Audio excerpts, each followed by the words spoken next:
الحمدللہ والصلاۃ والسلام علی رسول اللہ اما بعد۔ محترم سامعین و ناظرین، ہم آج آپ کے سامنے لے کر حاضر ہوئے ہیں رسول اللہ صلی اللہ علیہ وسلم کا کرسی پر بیٹھنے والا عظیم الشان واقعہ۔ غور فرمائیں، صحیح مسلم کے اندر 2025 نمبر حدیث ہے۔ سیدنا ابو رفاعہ رضی اللہ تعالیٰ عنہ اس واقعہ کو بیان کرتے ہیں۔ فرماتے ہیں کہ ایک مرتبہ میں اللہ کے رسول صلی اللہ علیہ وسلم کی خدمت میں حاضر ہوا، اور منظر یہ تھا کہ جب میں آپ صلی اللہ علیہ وسلم کے پاس پہنچا تو آپ صلی اللہ علیہ وسلم منبر پر خطبہ ارشاد فرما رہے تھے۔ میں نبی علیہ السلام سے مخاطب ہوا، میں نے جا کے عرض کی کہ یا رسول اللہ صلی اللہ علیہ وسلم، میں ایک اجنبی سا آدمی ہوں، غریب آدمی ہوں، اللہ کے دین کے بارے میں کچھ نہیں جانتا۔ آقا، آپ سے اللہ کا دین سیکھنے کے لیے حاضر ہوا ہوں۔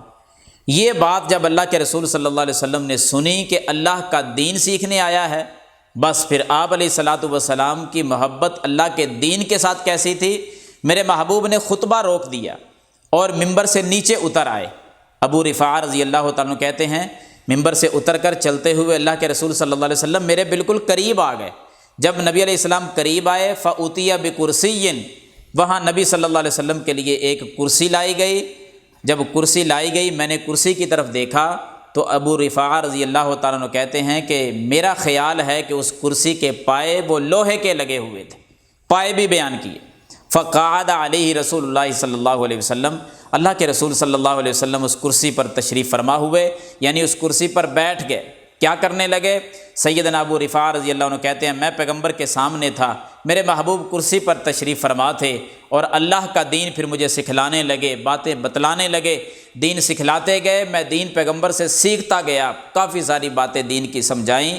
پھر آپ صلی اللہ علیہ وسلم کرسی سے اٹھے، دوبارہ ممبر کی طرف تشریف لے گئے اور ممبر پر پھر چڑھ گئے اور اپنے خطبے کو مکمل کیا۔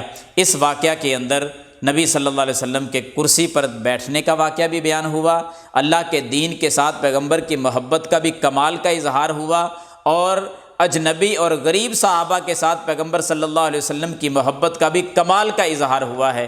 ہمیں بھی انہی سنتوں کو اپنانا چاہیے۔ اللہ تعالیٰ مجھے اور آپ کو عمل کرنے کی توفیق عطا فرمائے۔